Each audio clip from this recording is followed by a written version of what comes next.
Hello everyone, central government job അപ്ഡേറ്റിലേക്ക് എല്ലാവർക്കും സ്വാഗതം. നമ്മളിന്ന് വന്നിരിക്കുന്നത് പുതിയൊരു നോട്ടിഫിക്കേഷനെ കുറിച്ച് ഡിസ്കസ് ചെയ്യാനാണ്. ഇത് മനസ്സിലാക്കുക, CSIR, CRRI, JSA and stenographer recruitment ആണ് ക്ഷണിച്ചിട്ടുള്ളത്. അതായത് CSIRന്റെ കീഴിൽ, നമ്മുടെ സയന്റിഫിക് റിസർച്ച് ഇൻസ്റ്റിറ്റ്യൂട്ടിന്റെ കീഴിൽ CRRI എന്ന് പറയുന്ന സ്ഥാപനത്തിലേക്ക് JSA, ജൂനിയർ സെക്രട്ടേറിയറ്റ് അസിസ്റ്റന്റിന്റെയും സ്റ്റെനോഗ്രാഫറിന്റെയും ഒഴിവുകളാണ് ഇപ്പോൾ വന്നിട്ടുള്ളത്. ഏതൊരു +2 പാസ്സായ ആൾക്കും അപ്ലൈ ചെയ്യാൻ പറ്റുന്ന രീതിയിലുള്ള ഒരു പോസ്റ്റാണ് വിളിച്ചിട്ടുള്ളത്. ഏകദേശം 50,000 പുറത്ത് സാലറി കിട്ടുന്ന ഒരു ജോബാണ് ഇതിലേക്ക് വരുന്നത്. അപ്പോൾ സെൻട്രൽ ഗവൺമെന്റിന്റെ കീഴിൽ വരുന്ന ജോലി ആയതുകൊണ്ടാണ് നമ്മളെടുത്ത് ചെയ്യുന്നത്. അപ്പോൾ എന്തായാലും കൗൺസിൽ ഓഫ് സയന്റിഫിക് ഇൻഡസ്ട്രിയൽ റിസർച്ചിന്റെ ഭാഗമായിട്ട് വരുന്ന സെൻട്രൽ റോഡ് റിസർച്ച് ഇൻസ്റ്റിറ്റ്യൂട്ട്, അതാണ് CRRI എന്ന് പറയുന്നത്. അതിലേക്ക് അതെന്ന് പറഞ്ഞാൽ ഏറ്റവും പ്രധാനമായിട്ട് നിങ്ങൾ ശ്രദ്ധിക്കേണ്ടത്, ഇത് ഡൽഹി ബേസ് ചെയ്തിട്ടുള്ള ഒരു ഇൻസ്റ്റിറ്റ്യൂട്ടാണ്. ഡൽഹി ബേസ് ചെയ്തിട്ടുള്ള ഇൻസ്റ്റിറ്റ്യൂട്ടാണ് CRRI എന്ന് പറയുന്ന സെൻട്രൽ റോഡ് റിസർച്ച് ഇൻസ്റ്റിറ്റ്യൂട്ട് എന്ന് പറയുന്നത്. അപ്പോൾ ഡൽഹിയിലായിരിക്കും നിങ്ങൾക്ക് മിക്കവാറും പോസ്റ്റിങ്ങും കാര്യങ്ങളും എല്ലാം വരുന്നത്. അത് കൃത്യമായി മനസ്സിലാക്കിയിട്ട് മാത്രം എന്ത് ചെയ്യുക, അപ്ലൈ ചെയ്യാനായിട്ട് നോക്കുക. അപ്പോൾ ഡൽഹിയിലായിരിക്കും വരുന്നത്. ഇതിൻ്റെ ജോബിൻ്റെ കാര്യങ്ങളും നിങ്ങൾക്ക് ചിലപ്പോൾ എക്സാം എഴുതുന്ന കാര്യങ്ങളൊക്കെ എവിടെയായിരിക്കും, ഡൽഹിയിലായിരിക്കും വരുന്നത്. ആ കാര്യം കൃത്യമായി മനസ്സിലാക്കിക്കോളുക. അപ്പോൾ കം അപ്പ് വിത്ത് 209 വാക്കൻറ്റ് പോസ്റ്റുകളാണ് ഇപ്പോൾ വിളിച്ചിട്ടുള്ളത്. 209 വാക്കൻറ്റ് പോസ്റ്റുകളാണ് വിളിച്ചിട്ടുള്ളത്. ഏതൊക്കെ പോസ്റ്റിലേക്കാണെന്ന് ചോദിച്ചു കഴിഞ്ഞാൽ, ഒന്ന് JSA പോസ്റ്റ്, ജൂനിയർ സെക്രട്ടേറിയറ്റ് അസിസ്റ്റന്റും, അതുപോലെ ജൂനിയർ സ്റ്റെനോഗ്രാഫർ എന്ന് പറയുന്ന വേക്കൻസിയിലേക്കാണ് ക്ഷണിച്ചിട്ടുള്ളത്. അപ്പോൾ അതിൻ്റെ ഒഫീഷ്യൽ നോട്ടിഫിക്കേഷൻ വന്നതുകൊണ്ടാണ് നമ്മളിത് പറയാനായിട്ട് ഉദ്ദേശിക്കുന്നത്. മെയിലും ഫീമെയിൽ കാൻഡിഡേറ്റ്സിനും അപ്ലൈ ചെയ്യാം.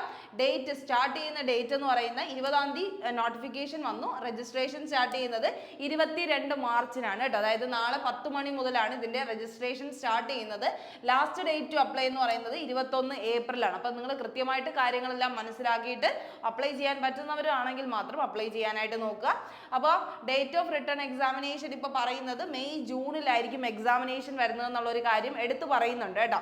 അപ്പോൾ ഇതിൽ വരുന്നതെന്ന് പറഞ്ഞാൽ ഒന്ന് റിട്ടേൺ എക്സാമിനേഷൻ, അതായത് ഓൺലൈൻ എക്സാമിനേഷനും, പിന്നെ എന്താണ് ഡയറക്റ്റ് സ്കിൽ ടെസ്റ്റ് ആണ് വരുന്നത്. സ്കിൽ ടെസ്റ്റ് എന്ന് പറഞ്ഞു കഴിഞ്ഞാൽ ജൂനിയർ സെക്രട്ടേറിയറ്റ് അസിസ്റ്റന്റിനാണെങ്കിൽ അത്യാവശ്യം നിങ്ങൾക്ക് കമ്പ്യൂട്ടർ യൂസ് ചെയ്യാൻ അറിഞ്ഞിരിക്കണം. അതായത് നിങ്ങൾക്ക് ടൈപ്പിംഗ് സ്പീഡ് ഉണ്ടായിരിക്കണം.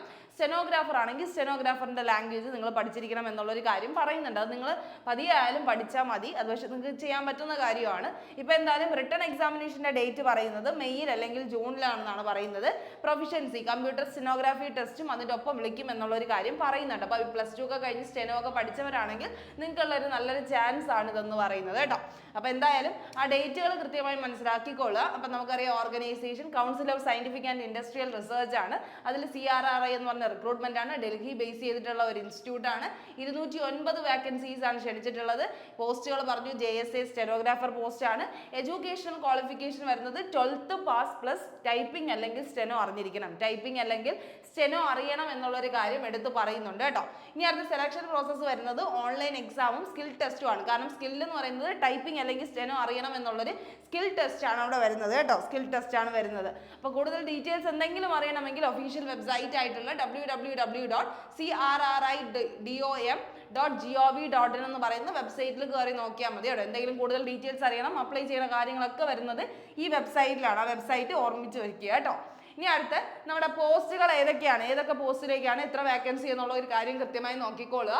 ജൂനിയർ സെക്രട്ടേറിയറ്റ് അസിസ്റ്റന്റ് ജനറൽ കാറ്റഗറിയിലേക്ക് 94 വാക്കൻസി വിളിച്ചിട്ടുണ്ട്. ഇതെല്ലാം +2 പാസ്സായ ആർക്കും അപ്ലൈ ചെയ്യാം കേട്ടോ. അപ്പോൾ ജൂനിയർ സെക്രട്ടേറിയറ്റ് അസിസ്റ്റന്റ് എന്ന് പറയുന്നതിലേക്ക് 94 vacancy. Junior secretary assistant finance and account എന്ന് പറയുന്ന ഫീൽഡിലേക്ക് 44 vacancy. Junior secretariat assistant store and പർച്ചേസിലേക്ക് 39 വാക്കൻസി. ജൂനിയർ സ്റ്റെനോഗ്രാഫറിലേക്ക് 32 വാക്കൻസി. സ്റ്റെനോഗ്രാഫറിൽ 32 വേക്കൻസി വിളിച്ചിട്ടുള്ളൂ. ബാക്കിയെല്ലാം JSA പോസ്റ്റുകളായിട്ടാണ് വിളിച്ചത്. അങ്ങനെ ടോട്ടൽ 209 വേക്കൻസിയാണ് ക്ഷണിച്ചിട്ടുള്ളത്. പിന്നെ ശ്രദ്ധിക്കേണ്ട ഒരു കാര്യം, നമ്മുടെ women, SC ST PWD ex serviceman കാൻഡിഡേറ്റ്സിനൊന്നും എന്തില്ല, ഫീസ് കൊടുക്കേണ്ട, നില്ലാണ്. ബാക്കി UR OBC EWS കാൻഡിഡേറ്റ്സിന് ഫീസ് 500 രൂപയാണ് വരുന്നത് കേട്ടോ. ഫീസ് 500 രൂപയാണ് വരുന്നത് എന്നുള്ളൊരു കാര്യം കൃത്യമായി ശ്രദ്ധിച്ചോളൂ കേട്ടോ. ജൂനിയർ സ്റ്റെനോഗ്രാഫറും ഉണ്ട്, JSA പോസ്റ്റും ഉണ്ട്. ഏതിന് അപ്ലൈ ചെയ്താലും വിമൺ ആണെങ്കിൽ നില്ലാണ്, പൈസ കൊടുക്കേണ്ട ആവശ്യമില്ല. അൺറിസർവ്ഡ് OBC EWS കാൻഡിഡേറ്റ്സിന് 500 രൂപയുമാണ്.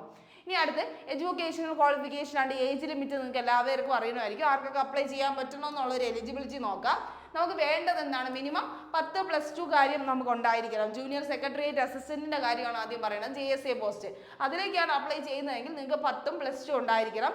അത് കഴിഞ്ഞിട്ട് എന്ത് പറയുന്നുണ്ട്? Proficiency in computer typing speed, അതായത് അത്യാവശ്യം ടൈപ്പിംഗ് സ്പീഡ് ഉണ്ടാവണം. അതാണ് നിങ്ങൾക്ക് സ്കിൽ ടെസ്റ്റ് ആയിട്ട് വരുന്നത്. അതുകൊണ്ട് നിങ്ങൾ പതിയെങ്കിലും നിങ്ങൾ എന്ത് ചെയ്യണം? ടൈപ്പിംഗ് പഠിച്ചിരിക്കണം എന്നുള്ളൊരു കാര്യമാണ് ഇവിടെ പറയുന്നത് കേട്ടോ. Computers as per the prescribed norms fixed by അവരുടെ ഡിപ്പാർട്ട്മെന്റ് പറയുന്നതിനനുസരിച്ചുള്ള ആ ഒരു സ്കില്ല് നിങ്ങൾ അവിടെ കാണിക്കേണ്ട ആവശ്യമുണ്ട്. ഇത്ര വേർഡ്സ് പെർ മിനിറ്റ് ടൈപ്പ് ചെയ്യേണ്ടി വരും. ഓക്കെ, അവിടെ ഏജ് ലിമിറ്റ് എന്ന് പറയുന്നത് ടോട്ടൽ എത്രയാണ്? 28 വയസ്സ് വരെ ഉള്ളവർക്ക് അപ്ലൈ ചെയ്യാം. 28 വയസ്സ് വരെ.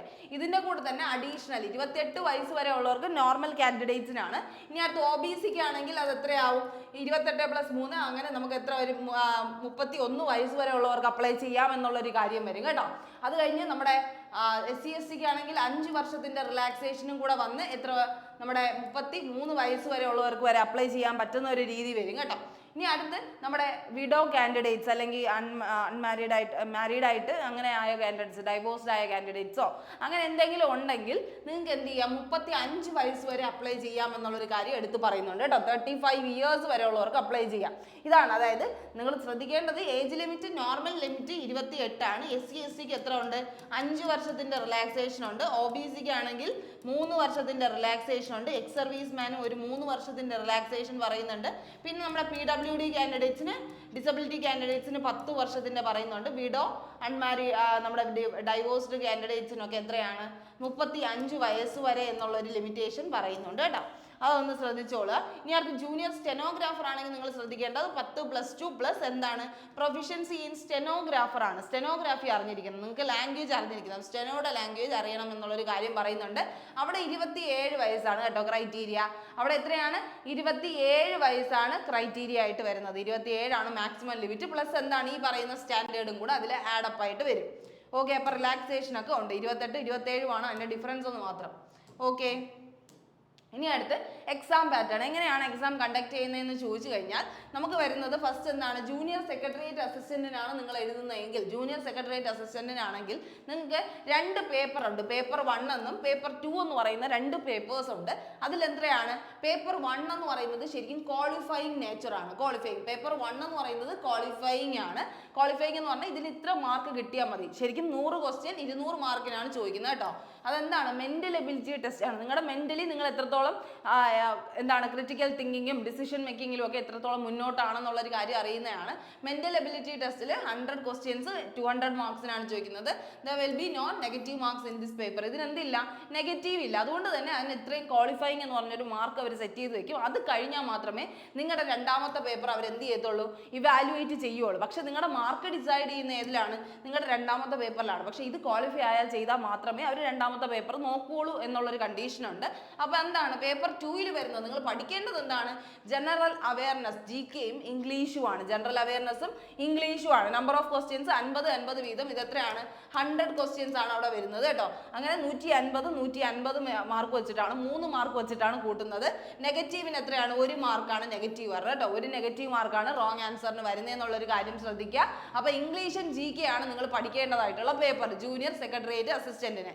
ഓക്കെ, ഇത് ഫസ്റ്റ് സ്റ്റേജ് ആണ്. ഫസ്റ്റ് സ്റ്റേജ് എന്ന് പറഞ്ഞാൽ നമ്മുടെ റിട്ടൺ എക്സാമിനേഷൻ എന്ന് പറയുന്ന സ്റ്റേജ്. രണ്ടാമത്തെ സ്റ്റേജ് എന്താണ്? സ്കിൽ ടെസ്റ്റ് ആണ്. സ്കിൽ ടെസ്റ്റ് രണ്ടാമത്തെ സ്റ്റേജ് എന്താണ്? സ്കിൽ ടെസ്റ്റ് ആണ്. സ്കിൽ ടെസ്റ്റ് എന്താണ്? Proficiency test in computer. നിങ്ങളുടെ കമ്പ്യൂട്ടർ സ്പീഡിന്റെ ടെസ്റ്റ് ആണ്. ഇംഗ്ലീഷ് ടൈപ്പിംഗ് ആണ് നിങ്ങൾ ഫോക്കസ് ചെയ്യുന്നത്. 35 വേർഡ്സ് പെർ മിനിറ്റ് നിങ്ങൾ ടൈപ്പ് ചെയ്യേണ്ട ആവശ്യം വരും. 35 വേർഡ്സ് പെർ മിനിറ്റ് എന്നാണ് അവർ പറയുന്നത്. 10 മിനിറ്റിന്റെ ടൈം ഇന്റർവൽ നിങ്ങൾക്ക് തരും. അതിനുള്ളിൽ നിങ്ങൾ എന്ത് ചെയ്യണം? ടൈപ്പിംഗ് നിങ്ങളുടെ സ്പീഡ് നിങ്ങൾ തെളിയിച്ച് കാണിച്ചു കൊടുക്കണം. ഇത്ര മിസ്റ്റേക്സ് ഒക്കെ വരാൻ പാടുള്ളൂ. ഒരുപാട് മിസ്റ്റേക്സ് ഒന്നും ആവാൻ പാടില്ല. അതൊക്കെ ടൈപ്പ് ചെയ്യുമ്പോൾ നിങ്ങൾക്ക് മനസ്സിലാവും. ടൈപ്പിംഗ് ടെസ്റ്റുകൾ പഠിക്കുന്നവർക്ക് അറിയായിരിക്കും. പ്രൊഫിഷ്യൻസി ടെസ്റ്റ് ഇൻ കമ്പ്യൂട്ടറിലെ ഇംഗ്ലീഷ് ടൈപ്പിംഗിൽ 35 വേർഡ്സ് പെർ മിനിറ്റ് ആണ് വരുന്നത് കേട്ടോ. 35 വേർഡ്സ് പെർ മിനിറ്റ് ടൈപ്പ് ചെയ്യണം. ഇതും കൂടെ കഴിഞ്ഞാലേ നിങ്ങൾ എന്ത് ചെയ്തുള്ളൂ? ക്വാളിഫൈ ആവുള്ളൂ എന്നുള്ള ഒരു കാര്യം ശ്രദ്ധിച്ചോളുക. ഇനി അടുത്ത് നമ്മുടെ റിട്ടൺ എക്സാമിനേഷൻ ജൂനിയർ സ്റ്റെനോഗ്രാഫറിന്റെ എക്സാമിന് വേണ്ടി. ജൂനിയർ സ്റ്റെനോഗ്രാഫർ നേരത്തെ പറഞ്ഞത് നമ്മുടെ സെക്രട്ടേറിയറ്റ് അസിസ്റ്റന്റിന്റെ ഉള്ളതാണ്. ജൂനിയർ സെക്രട്ടേറിയറ്റ് അസിസ്റ്റന്റിന്റെ പോസ്റ്റിന്റെ ഒക്കെയാണ് പറഞ്ഞത്. ഇനി അടുത്ത് സ്റ്റെനോഗ്രാഫറിന് എങ്ങനെയാണ് എക്സാം വരുന്നതെന്നാണ് ചോദിക്കുന്നത്. ടോട്ടൽ നമുക്ക് നോക്കാം 3. അവർക്ക് എന്താണ്? ക്വാളിഫയിങ് എന്നുള്ള ഒരു സംഭവം ഇല്ല. ഇവിടെ വരുന്നത് ജനറൽ ഇന്റലിജൻസ് ആൻഡ് റീസണിങ്. റീസണിങ്ങിൻ്റെ പേപ്പറും ജനറൽ അവയർനെസ് GK പേപ്പറും ഇംഗ്ലീഷ് ഒരുമിച്ചാണ് എത്ര ക്വസ്റ്റ്യൻസ് 100ഉം 200 ക്വസ്റ്റ്യൻസ് ആണ് നിങ്ങൾക്ക് വരുന്നത്. 200 ക്വസ്റ്റ്യൻസ് 200 മാർക്കിന് തന്നെ വരുന്നത്. 50 50 100 വെച്ചിട്ടാണ് വരുന്നത് കേട്ടോ.